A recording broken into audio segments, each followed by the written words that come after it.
ये आकाशवाणी है। दादी माँ।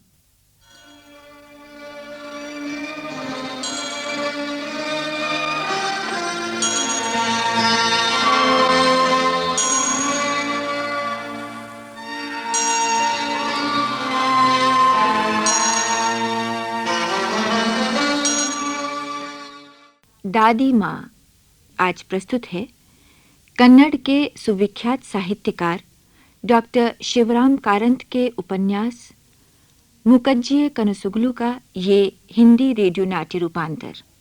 अतीन्द्रिय कथा की विशेषता वाले इस उपन्यास पर लेखक को सन 1977 का ज्ञानपीठ पुरस्कार मिला था।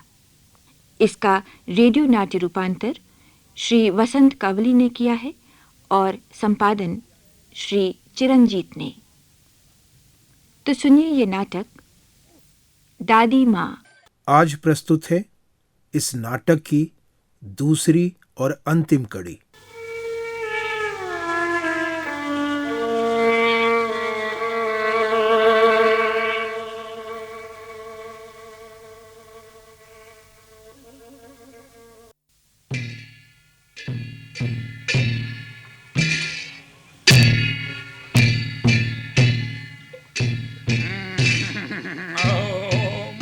कपालिन्यै नमः। ओम वक्रतुंडाय हुम। अंगहस्ति पिशाची स्वाहा। ऐं क्लीं सौं वद वद।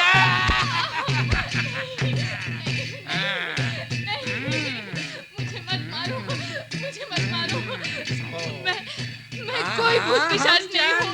मुझे मत मारो। मुझे मत मारो। तू कौन है? तू मामूली पिशाच नहीं है, लेकिन हमारे सामने तेरी एक नहीं चलेगी। ओम वक्रतुंड। ये देख, ये देख, ये देख, हमारे हाथ में क्या है देख। इमली की छड़ी। बोलो, बोलो, वदा वदा स्वाहा।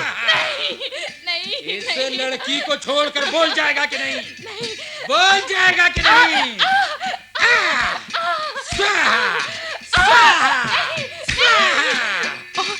इस आग से कैसे बचा जाए? मैं इनकार करूंगी तो तुम आता ही जाएगा। तो जो ही ओझा कहता है वही मान लेती हूँ। रुको, रुको। मैं मानता हूँ कि मैं ब्रह्म पिशाच हूँ। ब्रह्म पिशाच हूँ। अब मानने लगा मैं है। ब्रह्म पिशाच हूँ। अब तू राह पर आया है। अपना पूरा परिचय दे। मैं ब्रह्म क्या है पिशाच पूरा हूँ। परिचय? ब्रह्म पिशाच हूँ। नहीं तो तेरी आंख में कील ठोक नहीं, देंगे। नहीं, आंख पर कील मत ठोकना। मैं इस लड़की को छोड़कर चला जाऊंगा। मैं इस लड़की को मैं इसे छोड़कर चला जाऊंगा। चला जाऊंगा। अच्छा देख, जाने से पहले बता कि तू कौन है? बताओ, बोल बता। बताएगा कि नहीं तू कौन है?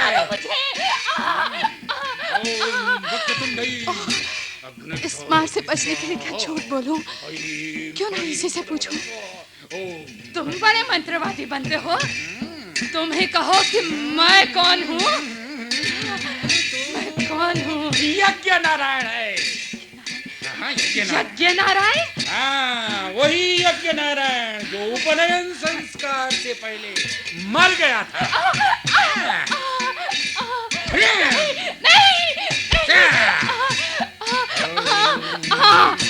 मैं वही यज्ञ नारायण हूँ।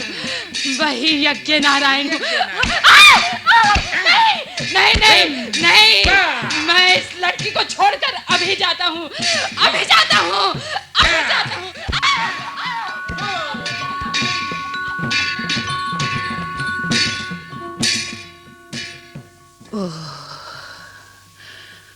उस मारपीट के बाद तुम्हारी दादी को कोठरी में डाल दिया गया। कई दिन वो बेहोश रही। जब होश आया तो उसने एकदम बोलना बंद कर दिया। गूंगी मूकांबिका बन गई। दादी माँ की सहेली से उन पर युवावस्था में हुए अत्याचारों का यह भयंकर वृतांत सुनकर मेरा दिल दहल गया। साथ ही मेरे मन में दादी माँ के प्रति और भी श्रद्धा बढ़ गई। कल लौटकर मैंने दादी माँ को सब बता दिया जो मैंने उनकी सहेली से सुना था। दादी माँ कुछ देर चुप रहकर बोली, बेटा, मैं जानती थी कि पक्का तुम्हें सब कुछ बता देगी। दादी माँ, क्या उस दुष्ट ओझा ने आपको बहुत बुरी तरह पीटा था? हाँ बेटा, उस घटना से मेरे भीतर बहुत बड़ा परिवर्तन आया। मैंने दुनिया वालों से तो बोलना ही बंद कर दिया था। साथ ही देवी देवताओं पर से भी मेरी आस्था उठ गई। दादी माँ, आज आपने अपने आप ऐसी बात छेड़ी है जिसके बारे में आपसे पूछने की मेरे मन में कई बार इच्छा हुई, लेकिन मैं साहस नहीं कर पाया। पूछो ना, क्या बात है? वो गांव के लोग कहते हैं कि आप नास्तिक हैं। सीता भी यही समझती है। तुम क्या समझते हो? मैं, जब से मैंने होश संभाला है, मैंने आपको न कभी देवी देवता के मंदिर में जाते देखा है, न कभी कोई मनौती मानते देखा है, और न कभी पूजा पाठ करते देखा है। हाँ, कभी कभी आपको चबूतरे के इस पीपल की परिक्रमा करते जरूर देखा है, पर परिक्रमा करके भी न तो आप मस्तक नवाती हैं और न ही हाथ जोड़ती हैं। बेटा, इस पीपल की परिक्रमा तो मैं कभी कभी इसलिए करती हूँ कि ये भी मेरी ही तरह यहीं इस गांव में पैदा हुआ, यहीं पनप कर इतना बड़ा हुआ। मैं तो ससुराल में कुछ गिनती के दिन ही रही थी। मेरा सारा जीवन तो यहीं मैके में ही बीता है। मैं भी बूढ़ी हो गई हूँ और ये पीपल भी पुराना हो गया है, मुझसे भी कहीं ज्यादा पुराना। मैं इसकी परिक्रमा इसलिए करती हूँ कि उससे मन की शांति मिलती है। और इस पीपल के चबूतरे पर बैठती हूँ तो मुझे लगता है मानो मैं पिछली सैकड़ों पीढ़ियों की एक लंबी श्रृंखला से जुड़ गई हूँ। तो दादी माँ, मतलब ये है कि आप इस पीपल की परिक्रमा इसे भगवान मानकर नहीं करती? मेरी माँ इस पीपल को भगवान मानकर परिक्रमा करती थी, लेकिन मैं भगवान को इतना छोटा नहीं मानती। अच्छा दादी माँ, साफ साफ बताइए, भगवान है या नहीं? क्या मैं हूँ? हाँ हाँ। तुम हो? हाँ, मैं हूँ। हम हैं तो भगवान भी है। तो इसका मतलब है कि दादी माँ, आप भगवान के अस्तित्व में विश्वास करती हैं? बेटा, विश्वास करने वालों के लिए ही भगवान का अस्तित्व है। मतलब ये कि हम यानी कि स्त्री पुरुष हैं तो भगवान है। तो आप स्त्री पुरुष को इतना महत्व देती हैं? हाँ, अरे बेटा, सृष्टि को चलाने के लिए भगवान ने ही तो स्त्री पुरुष की रचना की। दोनों के मिलने में सृष्टि का विकास है, दोनों के अलगाव में सृष्टि का विनाश है।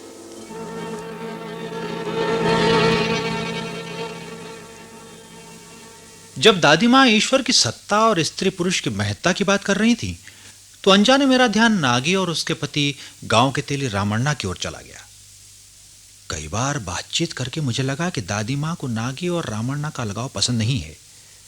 जीवन भर उन्होंने विधवा के रूप में जो कष्ट झेले थे, शायद उन्हीं के कारण वो नागी के दुख को अपना दुख समझती थी। जैसा कि मैं बता चुका हूँ, नागी के नाम से मेरा परिचय तब हुआ था जब मैं अभी स्कूल में पढ़ता था। गांव के मंदिर के मेले में उसे दो रोते बिलखते बच्चों के साथ देखकर मैंने उसे चवन्नी दी थी।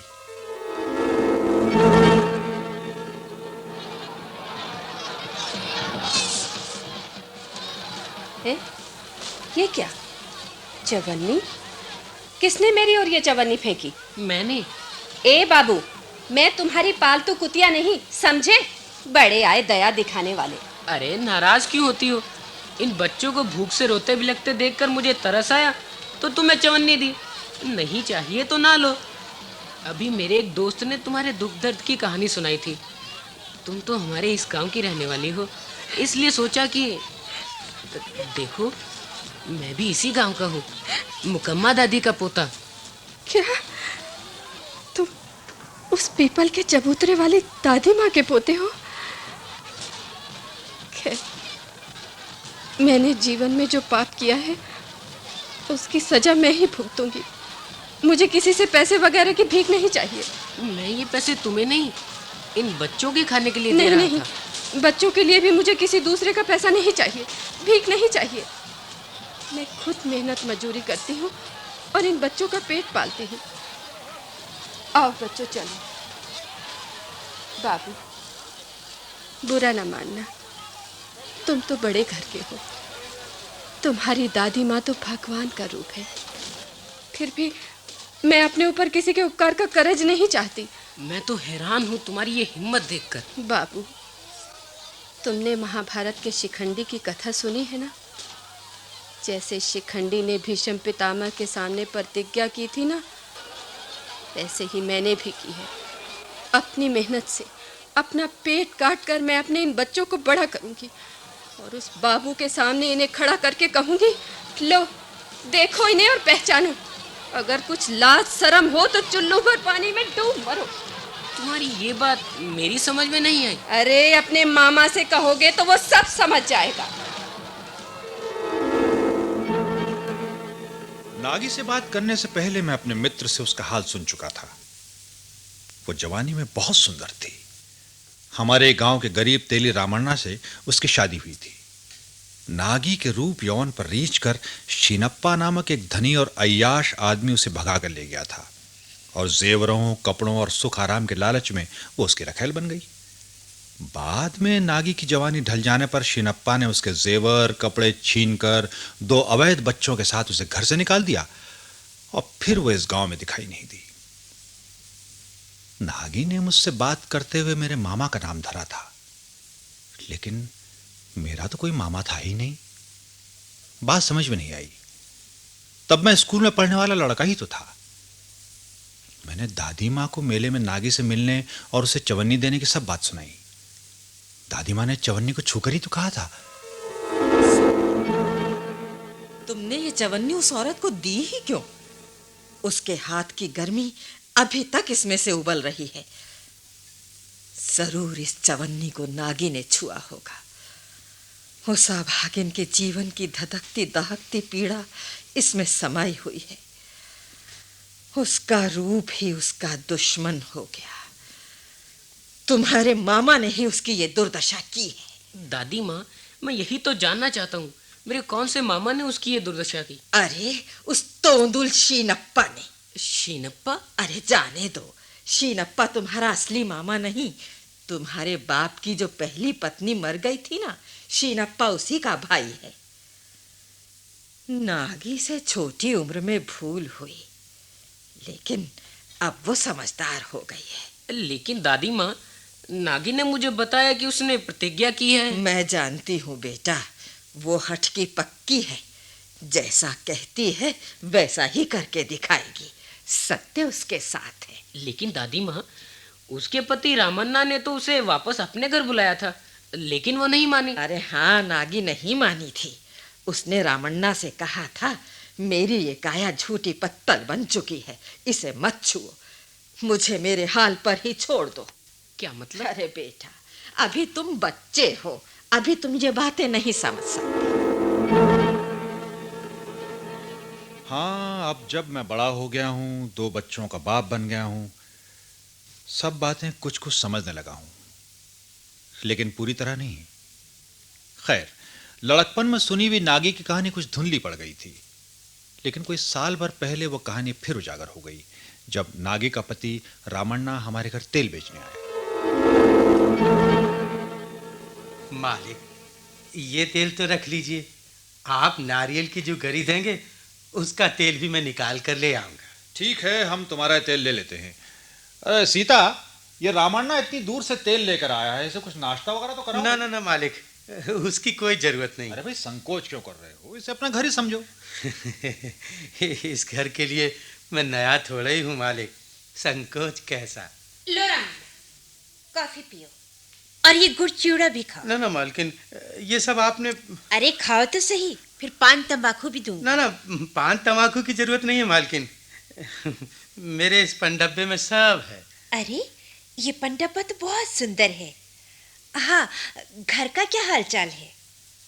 हाल क्या हो सकता है मालकिन, घर घरवाली से होता है ना।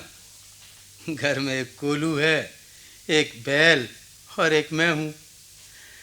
आंखें बंद करके वो बैल कोलू के चारों ओर घूमता है, उसके पीछे मैं भी घूमता रहता हूँ। क्यों घूमता हूँ ये न मैं जानता हूँ न बैल। रामन्ना, तुमने तो जैसे प्रण ही कर लिया है दूसरी शादी न करने का। अब तो उम्र भी काफी हो चुकी है, लेकिन इतनी ज्यादा भी तो नहीं हुई। हाँ, उम्र तो 40 से ज्यादा हो गई। अब तो घर में काफी लोग हैं, छोटे छोटे बच्चे भी हैं। मेरे अपने बच्चे न सही तो क्या हुआ। मेरी बहन के 6 बच्चे हैं। वो थोड़े दिन यहाँ रहती है, थोड़े दिन ससुराल में। अरे भांजे और भांजियों की बात अलग है और अपने बच्चों की बात अलग। अपने अपने नसीबे की बात है मालकिन। विधाता ने उसके माथे पर लिख दिया था कि तुम लाज शर्म गंवा कर रास्ते की कुतिया बनो। विधाता की इच्छा के सामने किसकी पेश चलती है मालकिन। फिर भी जब कभी उसकी याद आती है तो उस पर गुस्सा भी आता है और दुख भी होता है। लेकिन कसम खाकर कहता हूँ मालकिन, किसी दूसरी औरत से शादी करने को बिल्कुल मन नहीं होता, बिल्कुल। अच्छा मालकिन, अब चलूंगा।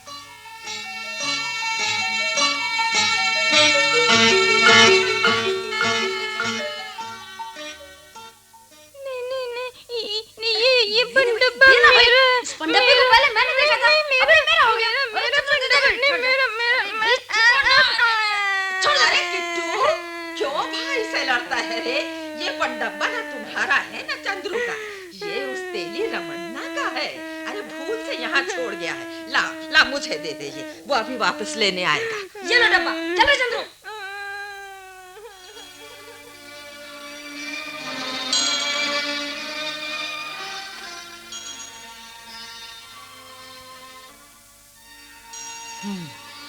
ये पंडब्बा, अरे रामन्ना, तुम इस पंडब्बे को यहाँ कैसे भूल गए? ये तो तुम्हें नागी ने बना कर दिया था। अरे पगले, उसकी आखिरी निशानी यहाँ छोड़ गए। क्यों रामन्ना?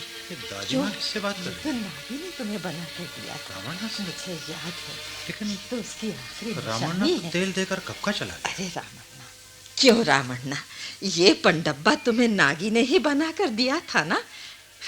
इसे बुनने के लिए उसने कितनी मेहनत की थी, कितना कष्ट उठाया था। जंगल में गई, बेंत लाई, उसे छील कर ये पंडब्बा बनाया और तुम्हें दिया, पान सुपारी तंबाकू रखने के लिए। क्या तुम कह सकते हो कि उसे तुमसे प्यार नहीं था? वो अच्छी नहीं थी? अरे बोलते क्यों नहीं रामन्ना? बोलो, बतलाओ। दादी माँ तो जैसे अपनी अंतर्दृष्टि के सामने रामन्ना को खड़ा करके उससे बातें कर रही है। ये डब्बा तुम्हारे लिए बनाया था। हाँ, मैं कहती हूँ, बार बार कहती हूँ, नागी बहुत अच्छी थी। क्या नहीं थी अच्छी? अरे वो दुल्हन बनकर बड़े प्रेम से तेरे घर आई थी, बड़े प्रेम से उसने गृहस्थी बसाई थी। जब तक वो तेरे घर में रही, तेरी एक बात का भी उसने कभी विरोध नहीं किया था। वो दूसरे मर्द के साथ भागकर चली गई तुम्हारी ही मूर्खता के कारण। तू ही पल पल उसे डांटता था, उस पर अपनी मर्दानगी का रौब जमाता था। अरे याद है तुमने उस सुकुमार सी नई दुल्हन से उस दिन डांट के क्या कहा था? बड़ी खूबसूरत बनती है। अरे कान खोल कर सुन ले, ये नखरे मेरे घर में नहीं चलेंगे। तेरे इस रूप पर रीझ कर मैं बावला होने वाला नहीं हूं। तू तेली के घर में आई है तो कोलू के बैल की तरह 8 पहर मेहनत मजूरी करनी होगी, मेहनत मजूरी। यहां सेज पर बैठे बैठे खाना नहीं मिलेगा। और कान खोल कर सुन ले, अगर तूने काम करने में जरा भी आनाकानी की ना तो है वो मार लगाऊंगा, वो मार मैंने कब काम करने से आनाकानी की? काम काज से मैं डरती नहीं। रामन्ना, तुम ही बताओ, उस नन्ही सी दुल्हन के साथ तुमने जो सलूक किया था वो क्या ठीक था? शादी के बाद वो 3 बरस तक तुम्हारे घर में रही। तुमने जेवर गहने तो दूर, उसे एक साड़ी तक लाके नहीं दी। आखिर वो भी एक औरत थी, उसके भी खाने पहनने के अरमान थे। फिर भी जब तक नागी तुम्हारे घर में रही, तुम्हें कोई शिकायत नहीं होने दी। न जाने शीनप्पा की उस पर कब से बुरी नजर थी। अरे सुंदरता में तो वो लाखों में एक थी ही, और फिर गहने कपड़े का लालच भी तो था, और फिर उसके भागने में उसके माँ बाप का भी तो हाथ था। क्या सोच रहे हो रामन्ना? मैं तुम्हारी भी तारीफ करूंगी। सब कुछ हो जाने के बाद भी तुमने उसे खुले दिल से माफ कर दिया और निश्चय कर लिया कि गृहस्थी चलानी है तो नागी के साथ, किसी दूसरी औरत के साथ नहीं। अरे ठीक है, तुम्हें इस जन्म में नागी जैसी अप्सरा नहीं मिल सकती। क्या दूसरे जन्म में उससे मिलने की आस लगाए बैठे हो? अरे तुम बुद्धू हो, बुद्धू। दादी माँ, दादी माँ, दादी माँ। कौन? सुब्बा? अरे बेटा, तुम कब आए? अरे दादी माँ, मैं तो कब से यहीं खड़ा आपकी बातें सुन रहा था। आपको मेरी उपस्थिति का भान ही नहीं हुआ? अरे मैं उस रामन्ना से है। अब तक आप कल्पित रामन्ना से बातें कर रही थी। वो देखिए, वो असली रामन्ना इधर ही चला आ रहा है। वो आ गया, उसे आना ही था। सुबह जाओ, पूछो क्या चाहता है। मालिक। क्या बात है रामन्ना, फिर वापस आ गए? मालिक, मेरा वो पनडब्बा था ना, शायद भूल से मैं यहीं छोड़ गया। कहीं बच्चों के हाथ न पड़ गया हो, वो मिल जाए तो। अच्छा, मैं भी पता करता हूँ। बेटा, वो पनडब्बा यहाँ मेरे पास है, उसे दे दो। बेचारे के पास अब सिर्फ यही तो निशानी बची है उसकी। अरे दादी माँ, आपको कहाँ मिला ये? अरे तुम्हारे बेटे इसे लेकर लड़ रहे थे, उनसे मैंने ले लिया। कौतूहल से इसे छुआ तो आंखों के सामने ये रामन्ना ही आकर खड़ा हो गया। अच्छा, अब ये पनडब्बा रामन्ना के हवाले करो। लेकिन ये तो खाली है, इसमें तो पान सुपारी वगैरह कुछ भी नहीं है। अरे तुम्हारे बेटों ने यहीं कहीं तो गिराया होगा, यहीं तो खेल रहे थे। कोई बात नहीं मालकिन, कोई बात नहीं। ये पनडब्बा मिल गया, मेरे लिए यही गनीमत है। सुनो भाई रामन्ना, डब्बे में से पान सुपारी तमाकू बच्चों ने यहीं कहीं गिराया होगा।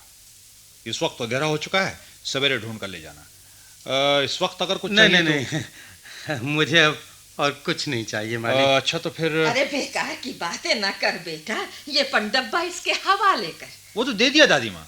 अरे रामन्ना, सुन तो। हुकुम दादी माँ। पनडब्बा मिल गया ना? हाँ, किस्मत अच्छी थी जो मिल गया। अरे नागी की कोई खोज खबर मिली? मालकिन, वो तो तभी गांव छोड़कर चली गई थी।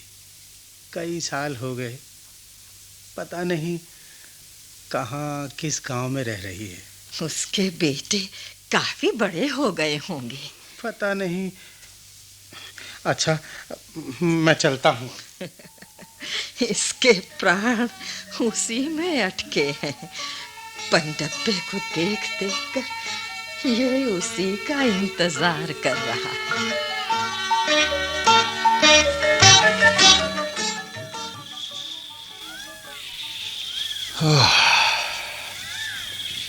खोजते खोजते शाम हो गई, लेकिन ये शिलाखंड के आसपास कुछ भी नहीं मिला।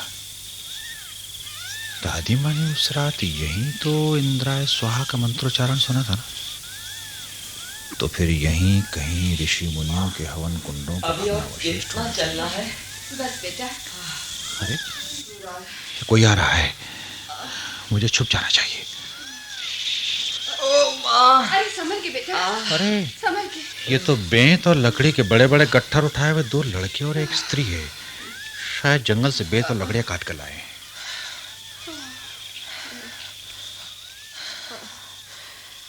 माँ, ये बोझ उठाकर अब तो चला नहीं जाता। सर ही नहीं, पाँव भी बुरी तरह दुख रहे हैं माँ। जरा छोटकू की हालत भी तो देखो, कैसे हाँफ रहा है माँ। बेटा, थक तो मैं भी गई हूँ। हम मुडुरु गांव तक पहुँच गए हैं। उसके आगे वो तो आज रात इसी गांव में गुजार लेना माँ। नहीं बेटा, इस गांव में तो माँ, क्या इस गांव में तुम्हारी जान पहचान का कोई भी नहीं? क्या बताऊं बेटा, इस गांव में तो अरे हाँ, इस गांव में एक ब्राह्मणों का घर है। पीपल चबूतरे के पास बुढ़िया मुकम्मा मुझे जानती है। बुढ़िया मुकम्मा? बस इस नागी को वो ही जानती है। चलो बेटा, आज रात वहीं पीपल चबूतरे पर बिताएंगे। तुम्हारा नाम नागी है ना? हाँ? तुम कौन?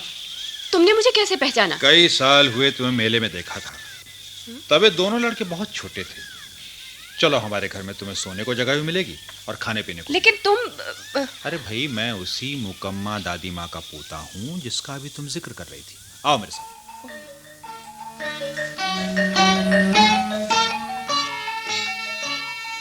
आहा, हाथ मुंह धोकर मन हरा हो गया। मालिक, अब हम बाहर जाकर पीपल के चबूतरे पर सोएंगे। पर तुमने गुड़ तो खाया नहीं। माँ, मालिक का दिल रखने के लिए कुछ तो खा लो। बस बस, पानी पिएंगे और वाह, घर आए मेहमानों को हम भूखा कैसे सोने देंगे? अभी खाना बना। नहीं नहीं मालकिन, बेकार आप क्यों तकलीफ उठाती हैं? अरे कौन? नागी आई है, हमारे गांव की नागी। दादी माँ, पाए लागू दादी माँ। जीती रहो। आपके दर्शन करके जन्म सफल हो गया। विधाता ने तो इस गांव का अन्न जल कब कब छीन लिया। तुम भी कुछ कम नहीं नागी। अरे खूब हठ निभाया। शुक्र है आज बरसों बाद तुम्हें हमारे घर का रास्ता तो दिखाई दिया। अरे तुम पर हमारे कुएं के पानी का ऋण था ना। सीता, जल्दी से खाना बना डालो भाई। नहीं नहीं मालिक, हमें खाना वाना कुछ नहीं चाहिए। नागी, अब रहने भी दो अपना घमंड। अरे क्या दादी के घर में पहले कभी खाना खाया नहीं? अब एक बार और खा लोगी तो तुम्हारा कुछ नहीं बिगड़ेगा। जैसी आपकी मर्जी दादी माँ। अब ठीक बोली। पता नहीं क्यों उस छोटी उम्र में ही तुम मेरे मन में बस गई थी। अब मेरे लिए तुम एक अनाथ बछड़े के समान हो। अच्छा किया जो आज तुम खुद चल कर आई। अरे तुमसे बहुत सी बातें करनी है जी। खाना खाकर और इन लड़कों को यहाँ आंगन में सुलाकर बाहर चबूतरे पर मेरे पास आ जाना है। अच्छा दादी। अरे तुम्हारे ये लड़के तो काफी बड़े हो गए, एकदम गबरू जवान।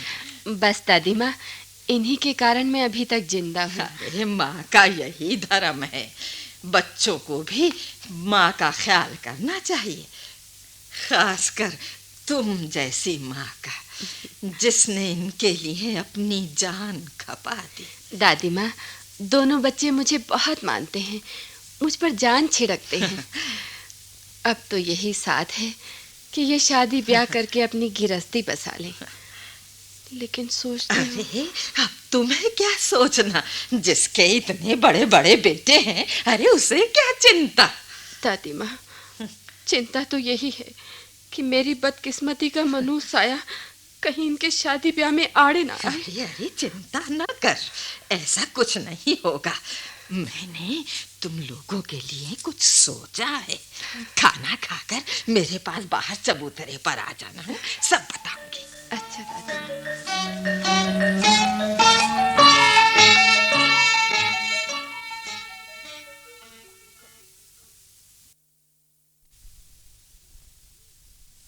पता नहीं दादी माँ को नींद क्यों नहीं आती।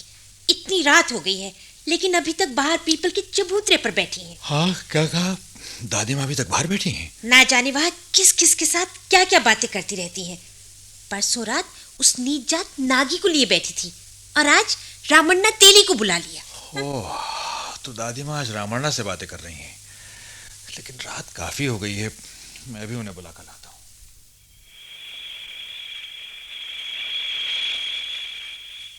रामण्णा, मेरी बात को समझने की कोशिश करो।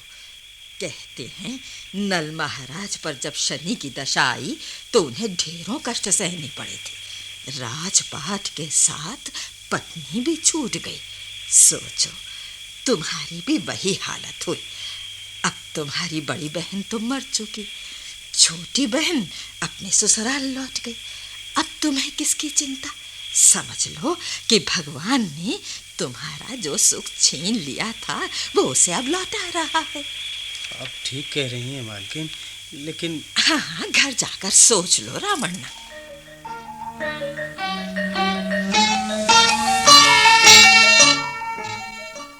अरे सुब्बा, क्या बात है दादी माँ? भगवान की लीला देखनी हो तो भाग कर जाओ बस के अड्डे पर। जैसी आपकी आज्ञा। लेकिन वहाँ अड्डे पर कैसी लीला देखने को मिलेगी? अरे वो नागी है ना, हाँ। वो अपने दोनों बेटों को आज नदी पार के सुदूर इलाके में भेज रही है। क्यों? अब तो दोनों बेटे कमाने योग्य हो गए हैं, क्या वो उन्हें अपने साथ नहीं रखना चाहती? अरे कैसे रख सकती है? वो चाहती है कि उसके बेटे शादी ब्याह करके घर गृहस्थी बसाएं। हाँ। इस इलाके में सब जानते हैं कि नागी पति के घर से भागी हुई कुलटा है, और लोग ये भी जानते हैं कि उसके दोनों बेटे किसकी संतान हैं। यहाँ उन्हें कौन अपनी लड़की देगा? ओह, अच्छा, आप समझा। अच्छा दादी माँ, मैं अभी बस अड्डे पर जाता हूँ।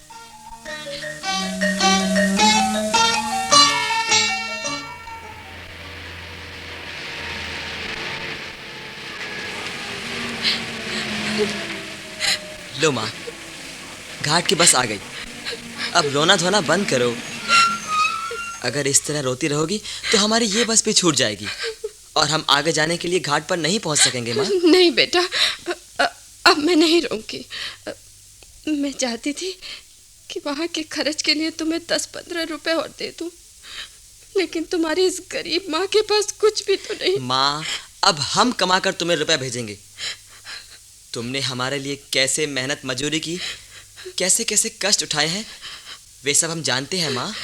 बेटा, इस छुटकू का ध्यान रखना। लेकिन माँ, एक बात मेरी समझ में नहीं आई। अपने से अलग करके तुम हमें इतनी दूर क्यों भेज रही हो माँ? अरे बेटा, मैं कोई खुशी से भेज रही हूँ। विदा करते हुए मेरा तो कलेजा फटा जा रहा है। लगता है उस बुढ़िया ने तुम्हें कोई पट्टी पढ़ाई है। नहीं नहीं बेटा, दादी माँ के बारे में ऐसा वैसा कुछ नहीं कहते। मेरे लिए तो वो साक्षात भगवान है, मूकांबिका देवी है। उनकी सलाह पर चलने में ही हमारी भलाई है। बेटा बेटा, तुम अब सयाने हो, ऊंच नीच समझते हो। यहाँ तो हम एक तरह से जात से बाहर किए हुए हैं ना। लेकिन माँ, हम जहाँ भी जाकर रहेंगे लोग हमारी जात के बारे में जरूर पूछेंगे। परसों दादी माँ ने कहा था, भगवान ने 2 ही जात बनाई है, पुरुष और स्त्री। बाकी सैकड़ों जातें तो हम ही ने अपने स्वार्थ के लिए बनाई हैं। सो तो ठीक है, लेकिन माँ, अगर लोग हमारे बाप का नाम पूछेंगे तो हम क्या बताएं? तेली रमन्ना बताना बेटे। क्या तुम? तेली रमन्ना? हाँ, यही तुम्हारे बाप का नाम होगा। ठीक है ना? ये लो, 100 रुपए रख लो, परदेश में काम आएंगे। अरे यूं मेरा मुंह क्या ताक रहे हो? लो चलो चलो, बस छूटने वाली है, चलो। हम अब चलते हैं। अच्छा तो माँ, छुटकू, तू भी माँ के पांव छू ना। नहीं नहीं बेटा, पहले इनके चरण छुओ। पाए लागो। खुश रहो बेटा, उठो उठो। भगवान तुम दोनों का भला करें। तो माँ, हम चलते हैं। हाँ बेटा। छी छी, अरे मर्द होकर रो रहे हो? है? देखो, परदेश में अच्छे काम करना, होशियार रहना, शराब और जुए की बुरी आदतों से बचना, समझे? जी। जाओ जाओ, भागकर चलो, बैठो बस में, चलो। अच्छा तो माँ। जाओ बेटा, सुखी रहो। नागी, अब रोना धोना छोड़ो। तुम भगवान हो। मुझ बच्चनन की कोख से वो दोनों पैदा हुए, तुम उनके बाप बने।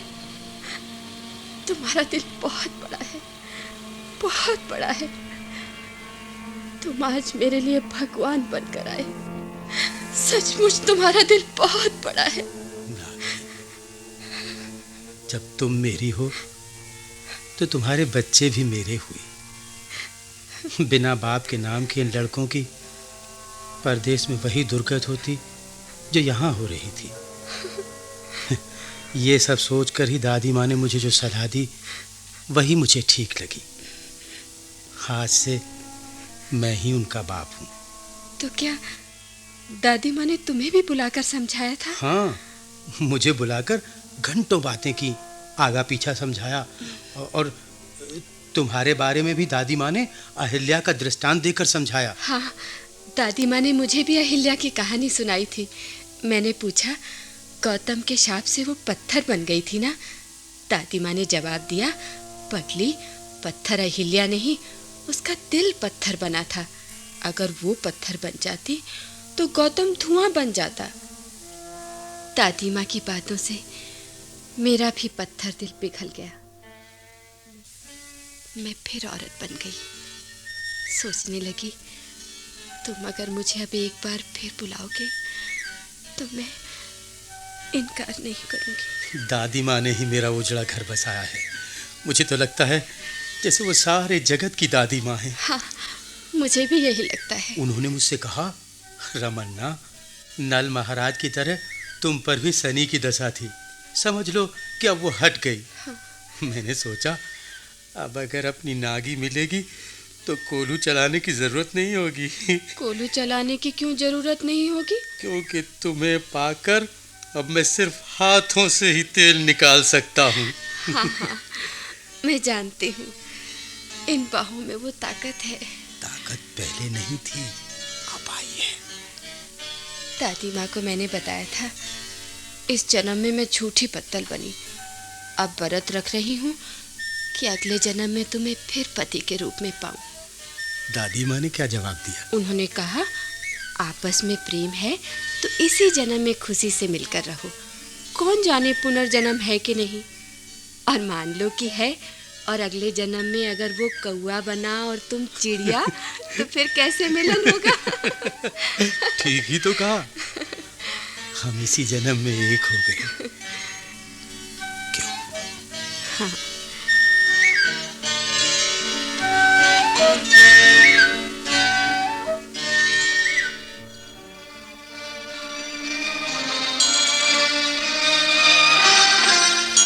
नागी और रामन्ना की कहानी आज की नहीं, युगों युगों पहले की है।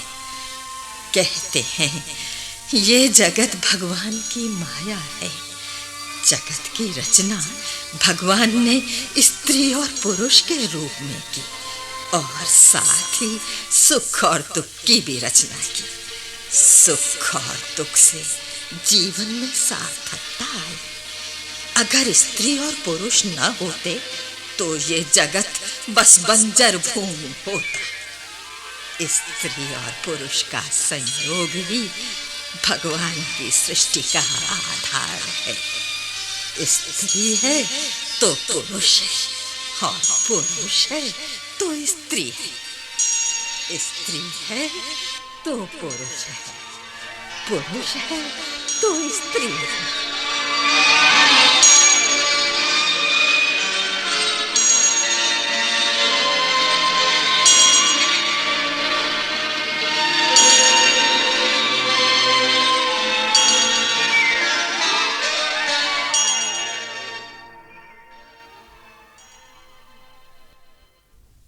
दादी माँ। अभी आपने डॉक्टर शिवराम कारंत के ज्ञानपीठ पुरस्कार प्राप्त कन्नड़ उपन्यास मुकज्जिये कनसुगलु का हिंदी रेडियो नाट्य रूपांतर सुना। कन्नड़ में रेडियो नाट्य रूपांतर श्री वसंत कवली ने और उसका हिंदी अनुवाद श्रीमती H.S. पार्वती ने किया। संपादक और निर्देशक थे चिरंजीत। प्रस्तुतिकरण सहायक सुदर्शन कुमार और कृष्ण कुमार नरुला। तकनीकी सहायक करण सिंह। भाग लेने वाले कलाकारों का परिचय इस प्रकार है। मुख्य भूमिकाओं में दादी माँ श्रीमती राजकुमारी प्रसाद, सुब्बा राव श्री विश्व मोहन बडोला, नागी श्रीमती मंजुमैनी और रामण्णा श्री जैमिनी कुमार वीरेंद्र। अन्य कलाकार थे सर्वश्री वीणा गौड़, कमला कुमारी चोपड़ा, जया मारवा, सुलक्षणा खत्री, संगीता शंकर, तरुण बजाज, पवन कौशिक, सुरेश शास्त्री, अशोक मलकानी और सोमनाथ नागर। ये कार्यक्रम केंद्रीय नाटक एकांश द्वारा आकाशवाणी के दिल्ली केंद्र पर तैयार किया गया।